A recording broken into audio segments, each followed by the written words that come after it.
everyone, this is the Trader Investor wrapping up today's market action. It was been quite an interesting week this whole week in terms of the broader market. So we only trade what we see, we don't trade what we want to see. So why did I say it's been an interesting week this week and also for the most part of last week?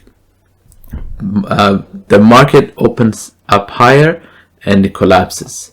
It opens up higher, it collapses. So Monday, Tuesday, Wednesday, Thursday, Friday, Monday, Tuesday, the exact same thing has happened. However, what makes it interesting is that price is moving up. Price is moving up. But what price is failing to do is moving up in a very, very strong manner. So close here, close here, close here, close here, close here, close up here, close up here, and then finally close down here today.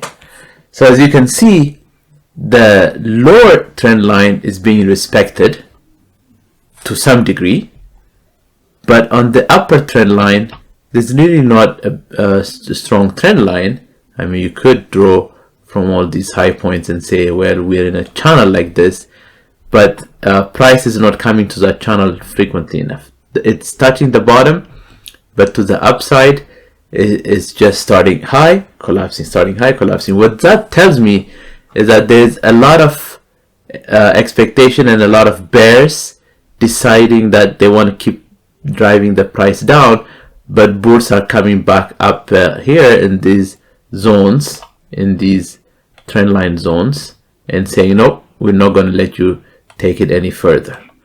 They've tried it a couple of times, but bulls are really strong in these areas and saying, we're not going to let you take it any further down. So when there's a lot of fighting happening like this, I like to look at the 30-minute or the 1-hour chart. And let me remove these drawings. And the reason why I like to do these longer term charts, and maybe it's easier if I zoom a little bit.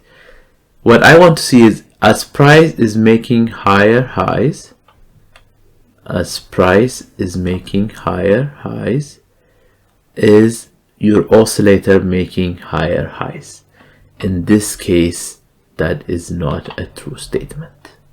Price is making higher highs, but oscillator is making lower highs.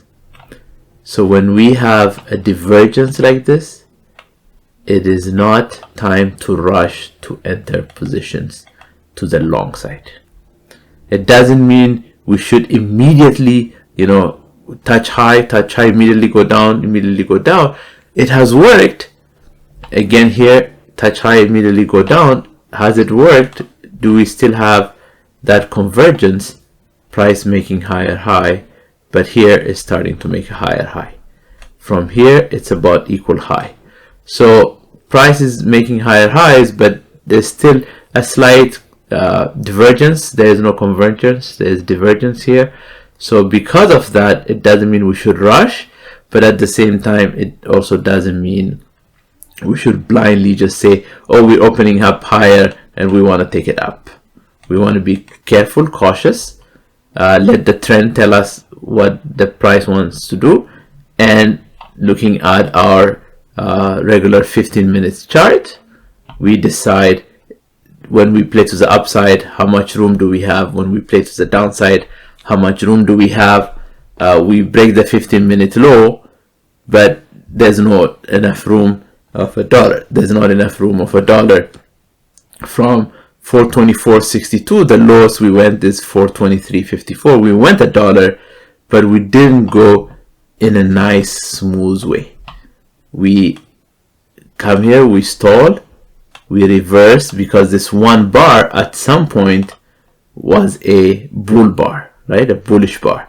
So we come here, we stall here again. So we stall here, reverse it a little bit, then come down here. We definitely stalled here, and then we went back up. So that's why when I say let there be room of $1 to enter, because price could reverse at any of these points. Now if you say, well, I'm taking chances, this is how I play it, that's supposed to work for you and that's your strategy, fantastic, right? Nothing against anybody's strategy. I'm just sharing my strategies. I want to see this dollar move. Like Monday and Friday, the 50-minute range, very close together. So really no room to play. The only thing we played was at the end of the day when we broke back up above VWAP. We tested that VWAP, but we closed slightly below it, but then reversed back, and then it was a solid day up. Same thing on Friday, we closed above VWAP, we came back down, had a pullback, tested the VWAP, and had a rally. Today, we closed above VWAP, there was no test. We ended the day in a consolidation. Pretty much price played in this zone, right? Leaving out the wicks, but price, for the most part, stayed here. And let me just throw in, just out of curiosity, what happens if we put a volume profile? If we put a volume profile on here, fixed range, let's do both of these and see what happens. If you look, so if we do this, so let me just hide number of rows. Okay, let me come back here. I don't see my volume profile anymore. So this one, the range one, is what I want to see anyway. So this one, if you see where price has spent most of the time, it's in this box here, right? This is where the highest number of volume is. Outside of that, the volume starts to get lower. Outside of that, the volume starts to get lower. So this is where the majority of the volume was spent today, right here. And because of that, this box makes sense, right? So I just wanted to throw in that volume profile just to show you how this one box here makes sense, right? That price stayed here because this is where most of the price action was today. So as you look at that, were there trade opportunities? Yes, there were some, depending on your strategy. For example, like I showed you on Monday and Friday, I like a close above VWAP, test a little bit below VWAP, and reclaim VWAP and go north. I like to see that. So what we see today in this box here was that close above VWAP, made a higher low. By retest, what I mean is the low is not breaking the lows of the bars that are closing above. So to me, this bar and this bar are very critical. I don't want to see a close below the bar that is starting to set up to go close above VWAP. So this is my line in the sand.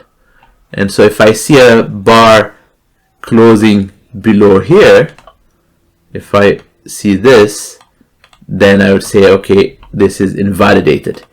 But because that is not the case, then this would be a good entry for a long position. My expectation is these headwinds are already cleared and price is going to go this way. That's my expectation, somewhere from the 424.30 area to the 425 area. Less than $1 move, but at least that's what I'm targeting, that it's going to go there. And it did. It went there, and of course it came back down and collapsed. But that's how the day ended, and today we did not have a strong push to the upside. That's not what the markets had in mind today. In the Qs, today Qs were weak as well. I mean, everything was red, but Qs were the strongest red because Qs never closed above VWAP. Qs kept going down south.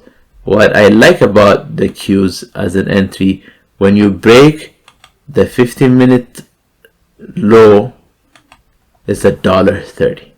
This is what I like about this position. I wait here for price to come and stall here, this bar, come back and re-enter here. This is my beautiful entry here.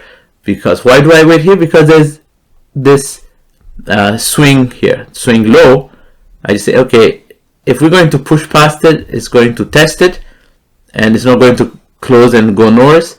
So next time we come back down, it's a golden entry, and we have our dollar move. It took a long time for this position to materialize. It could make some people nervous. Why does it make you nervous? If you enter at this bar, which this was the correct entry, if you enter at this bar, which is an acceptable entry, if you can ignore this and go for your dollar, it's alright. So if you enter this bar, you have 1, 2, 3 15-minute bars in a row, 45 minutes, that you were kind of nervous because price kept reversing. If you had entered this bar, you have one bar that started to go your way and then reversed. So an hour, these 4 bars, you could be nervous. Again, your stop should be a close above this anyway. So being nervous, it's part of the game. And then price gave you this move. It gave you this move, but again, the way it gave you that move was not a fun way. Today, it wasn't really fun because it gave you an entry, rejected you. Gave you an entry, moved in your favor, rejected you. Moved in your favor, rejected you. Moved in your favor, slow rejection, continued to move in your favor, and finally hit your target. So it took a while. But were you patient, and were you trusting the system? The system meaning you have a plan where you're trusting your plan. That's all that it's about, is trust your plan. You don't close above VWAP, you don't close above your entry, so you should be good to go. But that's how it played out.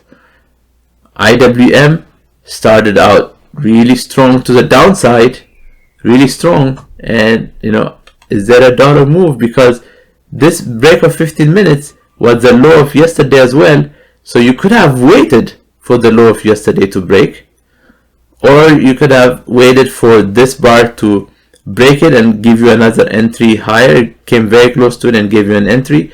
So from about here, there's a lot of room of about $1.75 to this trend line.